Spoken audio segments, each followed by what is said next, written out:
All right, here we go. Canadian Concrete Expo 2026. The biggest pump at the show. Yes, that's right. 68-meter Sany, the biggest pump at the show. Once again, Mr. Eric Duker is going to give us the walkthrough of the 68 Sany. Should we start with it? This is actually mounted in Canada? Yeah, we did it right here in Orangeville, Ontario, but an hour north of here. It showed up with the pump kit on one trailer and then the boom on another trailer, all painted white and mostly finished. And yeah, we put it all together. And this was all at the Concrete facility in Orangeville? Yeah, all done in Orangeville. And is that the first of the big booms that you guys have done? Yeah, we've done 56, but yeah, the first of the 60-meter class. Okay. Yeah. Beautiful. So if you're in Canada and you're going to look into one of these, there's a decent chance now that it might be mounted in Ontario. 100% chance. If it's in Canada, it'll be mounted in Ontario. So this is the 68-meter... I didn't even count the boom sections. It's a 1, 2, 3, 4, 5. Oh, it is a six section boom. Yeah. So it's like a roll. So it's an RZ with an extra. The tip section fits inside the Z. The little troll finger type thing they talk about. No, it's a full roll. So it's not a short tip. Oh. It's not a split tip. It's actually folded up all the way to keep it short. Oh, okay. Same as the 60 meter. So a little bit more useful. Yep. In my opinion, then. Okay. Yeah. Do you know what the spread is on this thing for outriggers, front and rear? I don't. I'm testing you. It's big. It's big. It's big. We'll go. Yeah, it's wide. It's wide. And this one. Oh, were you looking up right now? Is that what you're doing? Now I feel bad. I should know these things. Well, I'm going to tell you right now by looking at it in the front. To the side of the truck. No, in the front it's 44 feet, and in the back it's 40. No, it's 40. Yeah, it's 47 and change in the back, and it's 44 and change in the front. That's going to be my guess. And if Dan's right, you can't pace it off. You don't know how to do that. You have to do it by eye. He's already cheated. He's disqualified. Dan's cheated. What were the bets? I betted 44 and change in the front, and then 47 and change in the rear. It's 40'4" in the front, and it's 44'4" in the rear. I was off significantly. It looks wider. I guess it's just a long telescoping outrigger. Yeah, 3 stages. I'm used to like the 63s and 58s where it's a taller, thicker outrigger, so maybe it makes it appear shorter. The other side would be taller and right, thicker, but I just meant like the box would actually be taller. Yep. So this one does have a short rig system on it. Yep. So every Sany's automatic OSS. So there's sensors on all the outriggers it knows which ones are in and which ones are out. Okay. It actually doesn't know where they are unless they're all the way out, is what it's looking for. Right. So if they're not all the way out, it assumes they're in. And that's just a simple proximity switch, right? Yep. Magnetic switch. And then you can actually see the inputs. The computer's on the other side, I think. Is that locking prop?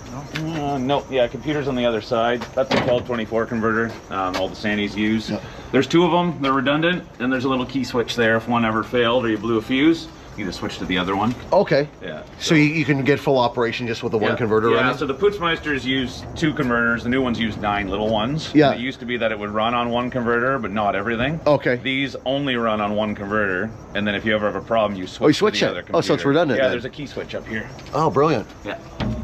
That's a handy feature. Yeah. It's also good for spare parts. Yeah, well, that's true. Hey, bro, you want to buy a converter? Yeah. Not the catalytic type either. And then the automatic OSS, it's got a couple configurations, so it'll do one side, so just 2 outriggers like we have. It'll also do what we call K support, which is 3 outriggers. Okay. So and as soon as you swing the boom over and you get to your rotation limit, it'll stop and the horn honks. It does, okay. Yeah.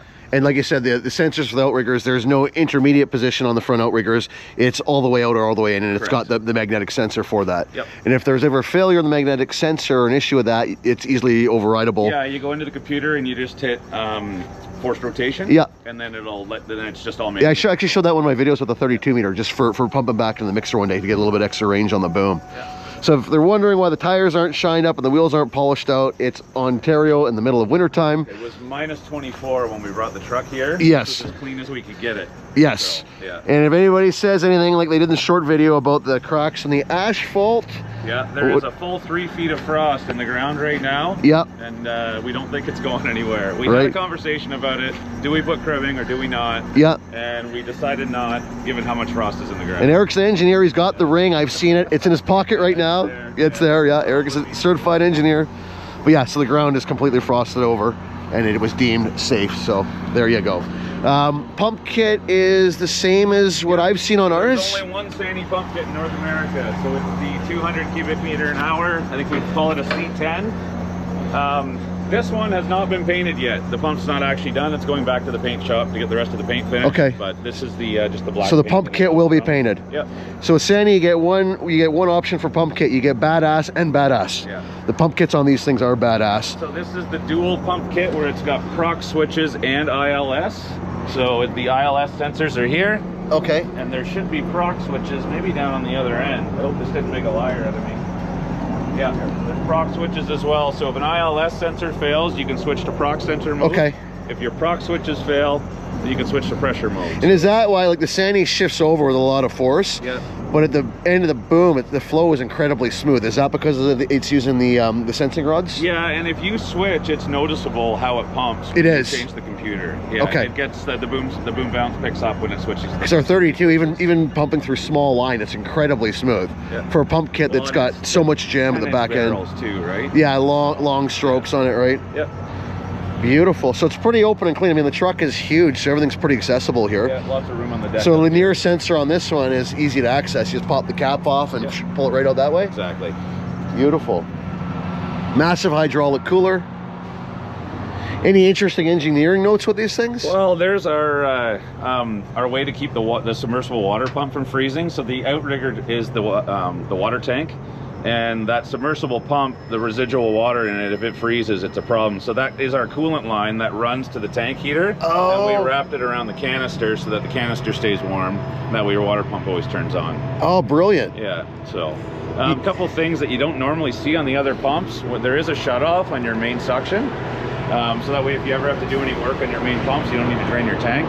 Oh, nice. Yeah, you can just shut off the main valve. Or you're not doing the shop vac trick, yeah, right? Yeah, don't need to do that anymore. High pressure filters there, and then there is a couple suction filters on here somewhere. I'm not too sure where they are. They're buried in the tank possibly. Yeah, other than that, it's our normal Sany pump kit.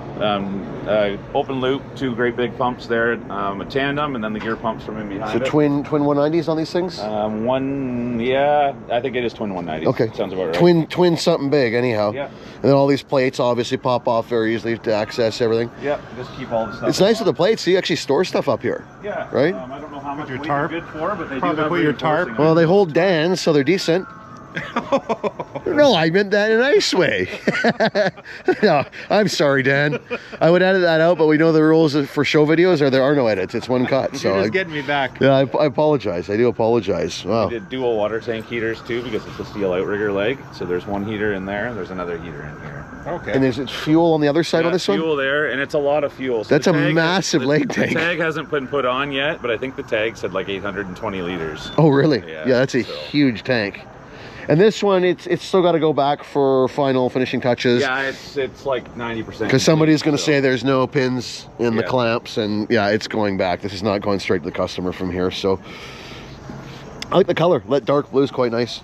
Yeah, and then the Eric, what's this one here? Sorry, before we jump down, what is that valve there this for? is what we call the waterproof valve. So normally in your water box here, there's the set of seals that are right here. Yeah. And they can start to leak oil into the water box or let water into the oil. Yeah. Right. Sany's use 2 sets of seals. There's an inner seal and an outer seal, and the gap in between them is charged with the oil from the accumulator, and that is a higher pressure than the water that's out here.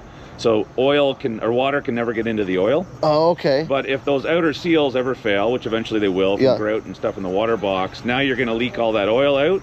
So you shut that valve, Yeah. and you finish your pump job, and then you go back to the yard and Yeah. you change your outer seals. Oh, okay. Okay. Okay. Yeah, so that's so that sets the pressure. It actually derates the pressure that's in that cavity. But yeah, it just keeps your oil from getting contaminated. And somebody asked me in a video about the spring. What is the spring? Just dampening for the pump kit? Yeah, so the whole pump kit is meant to float and move. So the hopper is actually on pivot points. They're bushings. Okay. It's not fixed rigid. So the spring is to allow this to shake while it's pumping, with the whole idea being that if everything can flex, then it doesn't crack. Okay. Yeah, so every Sany pump kit's done that way. Yeah, because we got the spring on ours We were too. looking at that on the 30. The coil over here, is that forward reverse, or what is that one? Oh, that's a good question. Is that S-tube changeover or No, something? that is your cylinder. I don't know if that's Auger extender water? retract or...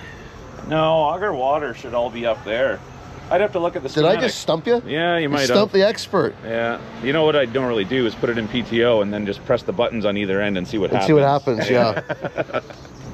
Well, we'll just say I was right and carry on for now. Yeah. Okay, so there's boom rust sensor there. Yep. The gear back here, that's for the S-tube changeover? Yeah, so this does your S-tube changeover and your auger. And so there is no accumulator pump on the front like what we're used to, where it's variable displacement. It's a fixed displacement pump. So there's a couple of valves here. One of them charges the accumulator and one of them lets it bleed down, and then the other one turns on the agitator. So these also, what's nice is these all have these push buttons on them. These valves are normally really hard to push and hold. So if you just push them in and twist them, they lock on. Oh, so you don't have to hold them. So you don't have to hold them to override stuff. Oh, I like that. Yeah, and so that's really clever. And so if your truck has the Bosch style valves with that plastic nut on them, you can unscrew that plastic nut and these thread right on, and you can buy them. There's a part number for them, and you can, you can switch your valves over. Yeah, that's really handy. If you have a nut like that, you can switch it to a nut like that. Okay, and you can get these through you guys through Concrete? Yeah, there's a part number for them. Okay, definitely gonna look into that for a couple of the machines. The standard greaser, what is it, like 00? Yeah, 00 grease, all mechanical. So that's your manual pump at the end of the day. And this is essentially a hydraulic motor on the bottom. And it's got two hydraulic lines, and every time the pump shifts over, the motor turns slightly and it gives a little bit of grease. Little squirt of grease every single time. And it also greases the mud cups. It's not oil, that's grease going into those two lines. Those are the grease injectors. Okay. So little blast of grease into the material cylinder. Yep. And then there's a pressure sensor here, which is what controls the accumulator. It's a constant flow gear pump, and it charges the accumulator up, and then when it's full, it bleeds it down. So if you ever watch an accumulator gauge on a Sany, it just toggles up and down. I've noticed that, just the audible with ours. Yep. Yeah, okay, so that's what that is. Here. The single gear pump's more reliable than the accumulator style gear pump. It is. Yeah, I mean, they're all fairly reliable. It's just it's simpler. So, okay. Yeah. And this harsh mix kit, Sany standard, right? Yeah, so this goes, this is a 6 to 5. Yeah. 6-inch elbow, and then we go from 7 to 6 externally instead of 7 to 6 in the swing elbow. Okay.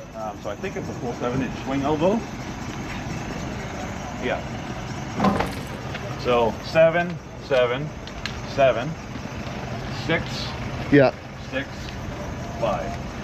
Somebody told me the benefit of the harsh mix kit, or one of them, is having the 6-inch, the heavier flange and clamp here, where there's the twist between the hopper and the truck potentially. Yeah. There's less chance for, we had a pipe on an older machine that actually cracked at the flange. Yeah. Just from, supposedly from the movement of just during travel. I mean, in a long truck, there's a lot of flex too. And the nice thing about having all these bolted is that if there's enough force, even if all the bolts are tight, they'll pivot and move before it breaks things. Because these are the bushings that I was talking about. So they're cotter pins, because those aren't super tight.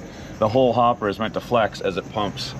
Oh, so is there actually a soft bushing in there? Yeah, it'll be a bronze bushing. A bronze bushing, okay. Yeah, but those are pivot points. Okay, so to let it move fore and aft and a little bit of movement side to side. Yeah. It's a really well-built machine. Yeah, and then I don't know if you want to look at what's different on the truck. Yeah. Most people are used to, so this is what we call LSSA, low-speed steering assist. Both rear axles steer. This is also a steer drive. So if you look, there's a drive shaft going into this back axle. Yeah, I can see that. What's different is you're probably used to seeing the Monroe setup. So you would have the standard Putzmeister checker plate style box like that right here. Yep. And it would have 2 valves and a computer, 2 computers on the door. This is Simard's version of the same system. I think this might be locked. No, it's not. So this is Simard. So screen for a readout that tells you if there's any error codes, an accumulator bottle, and then your valving. But completely different manufacturer. System that does basically the same thing. Okay, and so this is it fully electric, or is it electric over hydraulic? It's electric over hydraulic. So on the back of the engine, there's an extra power steering pump. Yeah. And you can see it if you go look behind the cab. Okay. And then that runs, there's a sensor on the front axle input. And then there's sensors on the rear axle to monitor where the it's the same as our 56. Yeah. Yeah, on our older one, our guy was driving back to the yard one day, and it started dog tracking like crazy. Well, it was the steering sensor on the front axle was throwing the back axle up. Yeah, and it was just a matter of tightening the sensor down. Yeah, so this is just a reverse steer. That's a steer drive. Okay. And then this is a drive, steer, steer, steer. Okay. So it was the same as what our 58 meter was then. Yep. Yeah. And these ones, to my knowledge from Mac, they all come with the upgraded super shaft now. That's a good question. Well, the one that we broke on our pump, we took it out and it actually was a super shaft already, which was really weird. It was a bit of an anomaly, but yeah, there's for guys that have older units that the dreaded power divider through shaft. Mac actually does have one they call a super shaft. It's an upgraded part that's supposed to be heavier. So this is for the rear steer, and that hydraulic pump right there is for the rear steer. Okay. So it's just that little accessory drive pump right there. This is your reservoir right here. Are some of the rear steers now fully electric, or are they pretty much all on rigs this size going to be electric over hydraulic? I think they're all electric over hydraulic. The only other thing I've seen is fully mechanical, where there's a steering link that goes all the drive shaft all the way back. Yeah, and we haven't done that for a while. I think we stopped probably in 07 or something. Yeah, like this is that. just a way more efficient way of doing it. Yeah. So that's the box we were talking about. Yeah. Oh, that one's locked. Oh no. It's open season out here. I haven't quite cleaned it or pulled the sticker off it yet. We'll do that later. But yeah, it's just the standard Sany cabinet remote receiver. Yeah, it's the same as like my 32 videos I've done. Okay. Exactly the same.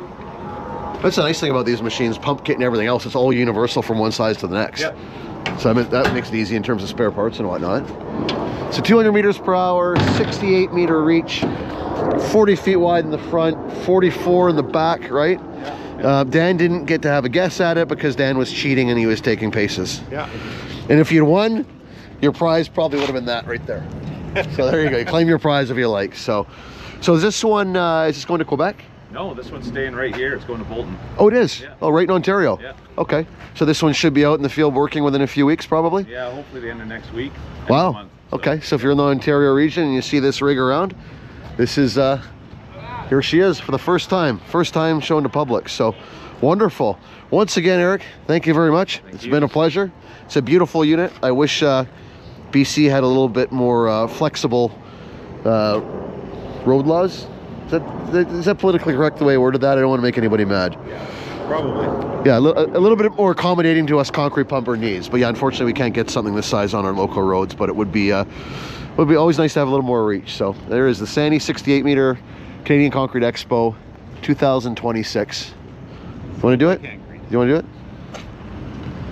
Keep on pumping. Yeah, keep on pumping. Catch you on the next one.